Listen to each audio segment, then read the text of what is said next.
Alright, before I start, I just wanted to say I know many of you have been requesting it, and yes, every GTA 4 mission ranked is happening eventually. I don't know when, that game is massive, and many of the missions are very similar, and so making a video on the missions is a massive undertaking. So if you're waiting for that, well, just be patient.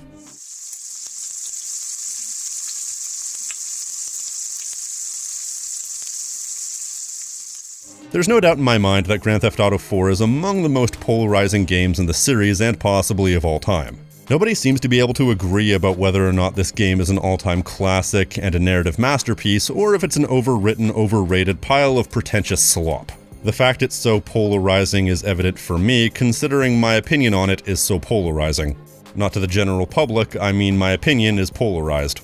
In the sense that I consider it a masterpiece, but a masterpiece I find really hard to go back to because it's a very long game and doesn't have enough variety to cover its game time. Is that so?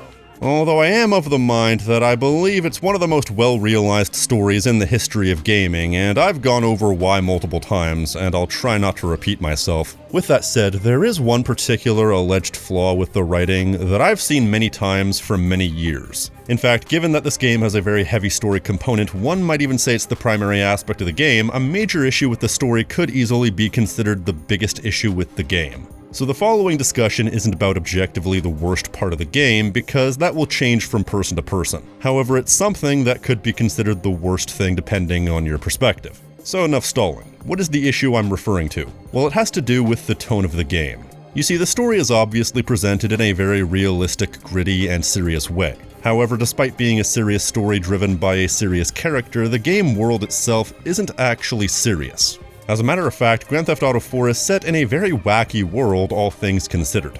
Obviously, it's not as wacky as something like the Saints Row series, but still, he's surrounded by what is largely a parody of America. I mean, this is a game world where there's an internet cafe called Twat, which admittedly is a carryover from all the way back to GTA 3, but still. And you have a bunch of characters around him who are very wacky as well, so between the ridiculous radio broadcasts, ridiculous businesses, all the incredibly over-the-top minor characters, major characters, and even NPCs in the streets, and the fact that at any given time you can turn around and do a rampage, there is a degree of wacky in this game that's sort of inescapable, and some might even say that this clashes with the serious story of a war vet and criminal trying to make his way in America, and trying to escape the darkness that insists on following him wherever he goes. Therefore, the game has an inconsistent tone. You got to be kidding me!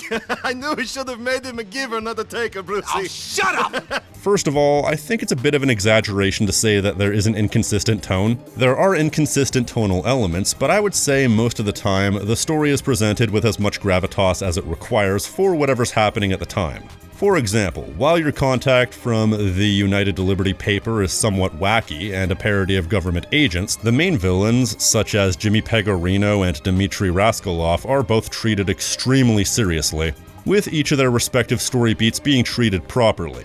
Like Roman being kidnapped and held for ransom, that doesn't get treated with even the slightest bit of levity. If you want to walk out of here, Slav, you're going to have to think about how you will pay your debt.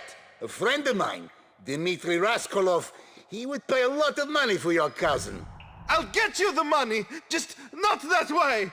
And even within your contact list, there are still very serious characters here and there. Then there's the world itself, which definitely has elements of wackiness, but not to such a degree that it breaks the tone to any significant degree in my opinion. It has a degree of self-awareness to it on account of being a bit of a parody, but the aspects of parody are done very matter-of-factly. It's just how the world is, and nobody really pays it any mind. Meanwhile, the characters and story are given the seriousness they deserve when it matters.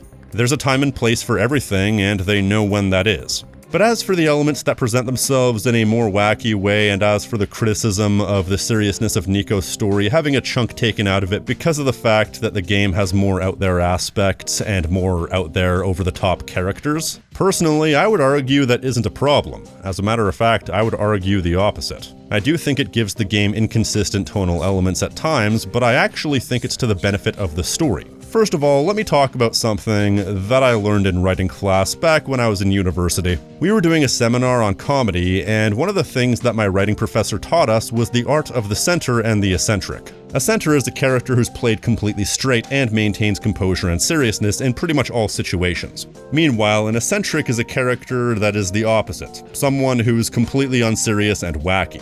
The juxtaposition between the two characters creates the effect because humor is about the juxtaposition between expectations and reality. As a matter of fact, we were given a writing exercise to present a completely mundane situation, but give it a twist in order to present the center and eccentric style of character contrast. Me and my partner then wrote a skit I'm actually still proud of, where a sales associate at a grocery store helps a customer with their shopping, except the twist is the customer's a vampire. All of this to say, a character contrast can be important in storytelling and can be used as a great tool, not just for comedic purposes, but also to use the juxtaposition to further particular themes, especially when presenting a character as an outsider to a situation. And if there was ever a phrase to describe Nico, it would be an outsider to a situation. His history is a dark, bleak miasma of pain and suffering. Unlike Roman, who took the opportunity of the war to leave and forge a new life in a different country, Nico stayed behind and found himself constantly suffering and constantly inflicting suffering on other people. He is a hardened man riddled with PTSD. He has a cynical outlook on the world around him by default, so when he finds himself moving from the horrors of the European criminal underworld to the decadence of American culture, it seems to be a deliberate culture shock. A serious man encountering an unserious world. That was sort of a twist in the writing exercise, that the world itself can be a character in this character contrast. In this case, it definitely is. Parodies of Americana is something that GTA has done at various times, whether we're looking at rich land developers looking to expand their empires by lowering land value through gang wars. Nothing drives down real estate prices like a good old-fashioned gang war, apart from an outbreak of plague, but that might be going too far in this case. Whether it's a taxi cab service run like a mafia group including having a big boss, whether it's a government agent using you to destabilize a bunch of regimes on his behalf, all to benefit what he sees as America's best interests. I'll be a hero and I'll lose. And what do we have? Communism in Ohio. People sharing. Nobody buying stuff. That kind of bullshit. These are things that have been recurring themes ever since they had the ability to tell a story with these games. Basically, bloodying the nose of American exceptionalism by pointing out in comedic fashion all the negative things about the culture in a notably over-the-top, parodical way. GTA 4 is arguably the most potent parody of Americana in this regard because they use the center-eccentric writing style on pretty much every character, but not only that, but they use Nico's status as the perennial straight man to present the world itself as an eccentric from his and therefore the player's perspective. A world entirely foreign to him where his normalcy is ironically not normal at all. They present the contemporary culture of this game as something that's weird to Nico, therefore every single eccentric character is somebody who has embraced Americana. That's not to say these characters are completely silly all the time, but when they're not in conflict, they tend to default to slightly wacky archetypes. You have Roman, somebody who's embraced American culture fully and even became an entrepreneur. He's a wacky, comedically pathetic man with a gambling addiction. Then there's Brucey, yet another entrepreneur who's absolutely off his rocker. A steroid junkie thrill seeker who's at 110% all the time. Not everyone is as overtly wacky as that, but generally speaking, everyone that Nico interacts with has some sort of eccentric personality with a few notable exceptions. The most notable of which would be Dwayne, one of the people that Nico befriends and even has the option to hang out with outside of missions after a while. And in my opinion, there's a very good reason for that, and it's not just the fact that he and Nico have very similar outlooks on the world due to their mutual suffering in their own lives, but because Dwayne is just as disconnected from the world in which he lives as Nico is. I'm done. I can't cope no more, man. I mean, prison was easy compared to this shit. I'm sure it was.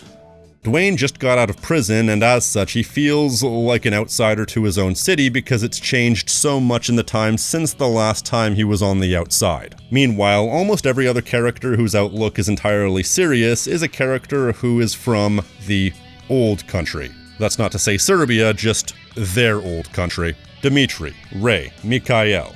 They all have one thing in common: their mutual disconnection and outsider status from American culture. That's the culture shock effect of the story.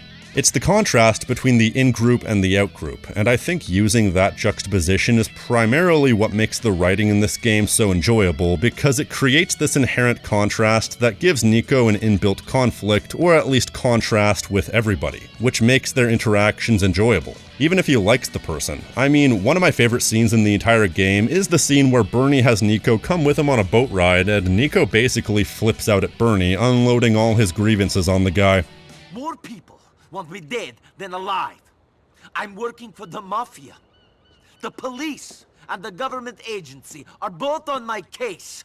I kill and steal to scrape together a living so that my cousin can fritter it away online and pay off debts. And all the while, people are trying to kill us. What is fun? While Bernie is concerning himself with his own leisure and his own decadence, Nico can't get down with any of it, because they're so inherently different, despite Nico and, well, Florian being from the same platoon. But Bernie has embraced his new homeland and the carefree excess that comes with it, while Nico is still burdened by the pessimism and the realism of his old life. Like, here's this society that's so absorbed by its decadence and its indulgence to the point of parody. You would never have an internet cafe in the real world called Twat, therefore it shows how little these people care in this exaggerated society. And in the middle of it all is this man who suffered multiple lifetimes worth of trauma sticking out like a sore thumb, surrounded by millions of people who could never possibly understand what he's been through. Left in a haze where they probably can't even envision anything like what Nico has been through being possible in the modern world. Left with the privilege of never needing to know that much suffering, because they have so much by default, to the point of taking it for granted, meaning they're able to completely piss it all away and act like it means nothing because to them it all means nothing. They've never known any other way of life, or ever known that any other way of life could possibly exist. While Nico is sitting there in and amongst it all, feeling like a complete outsider, looking into a world he doesn't understand and sees as grossly decadent and disgusting. And that's part of what makes him such a compelling character. He's able to inject a bit of compelling reality into a setting that's wacky, but wacky for realistic reasons. But it's also worth mentioning that living in a peaceful society, while it has its downsides and its overly self-indulgent BS, that's not necessarily a bad thing, because you can talk about all the negatives of overindulgence, but you also have to keep in mind that living in peace and living in a more open society allows people to be who they truly are to a point. Something Nico has never been able to experience. That's why I think Nico and Bernie play off each other so well, because Florian, or Bernie, or whatever you prefer, was able to let go and truly live free and open in America, and be who he truly was in a way he could never be back home. Then again, Nico hasn't had the privilege of being able to let go of his past in the same way that Bernie has, and as such, it's possible that he isn't necessarily who he could be once it's all in the past. Once he's able to finally let go of his old life and embrace his new life. Do I think that Nico is destined to be anything like Bernie once, or if he's ever able to let go of the past and to live freely? I doubt it. I think he's destined to be a grumpy uncle type, at best. You know, the type of person who never shows any emotion, but will always buy you very expensive gifts because he has a lot of love in him, just he refuses to show it. But that's the big difference between Nico and Bernie is, like I said, Bernie was able to let go of the past while Nico is perpetually stuck in the past because of his desire for revenge. And it's only once it's over that he can truly embrace what comes next. Something that he and Roman discuss on the way back from the mission where you have the option to kill Darko. Of course it doesn't make me happy, but maybe this is good for you. Maybe now that you know that revenge is not what you are after, you can look for fulfillment in other places. Healthy ones. Maybe. Maybe. I don't know. So yes, I think the fact that he is an outsider to this society benefits the story in many ways. It emphasizes Nico's fish-out-of-water mentality, it shows the juxtaposition between him and a society he feels so alienated by, it reinforces the fact that he's stuck in the past, and it creates a lot of fun dialogue and story moments based around the inherent differences he has with all the people around him, as well as the occasional similarities he has with people who are on a similar wavelength to him. And that, in simple terms, is why I think that what some people may claim to be the worst writing flaw in Grand Theft Auto 4 is actually something that benefits the story. And I feel like Grand Theft Auto 4's story is too complex to decree any aspect like this as a black and white factor in the story, positive or negative. As with everything in the story, it has a grander purpose, possibly intentional, possibly incidental. Even if it is incidental, the story has enough layers in all of its other aspects that you can make the case for these types of interpretations. But in this case, I think it's an aspect that adds a lot to the story. I don't think it takes away from it. Even if you can make the interpretation that it makes the tone inconsistent in a bad way, I think the lesson here is you can break your own rules for the sake of artistic expression. It's like in the Mel Brooks movie Silent Movie, how it's a 100% silent movie until Marcel Marceau, a mime, shows up and he's the one person in the entire movie who actually speaks audibly. Sure, it breaks the rules of the movie, but that's the point. Rules are meant to be broken, and not every rule of writing is black and white. Except for show don't tell, that's 100% a rule you need to follow whenever possible. That's all I've got. If you like what I do here and want to support the channel, you can leave a like, tell me what you think in the comments section, subscribe, and hit the notification icon so you're always up to date on what I'm doing. Also, there's this new hype feature on mobile. I don't know what it does, but you can also engage in that if you wish. I've been the King of Snark Style right here on Tactical Bacon Productions, and I will see you next time. Stay crispy, my friends.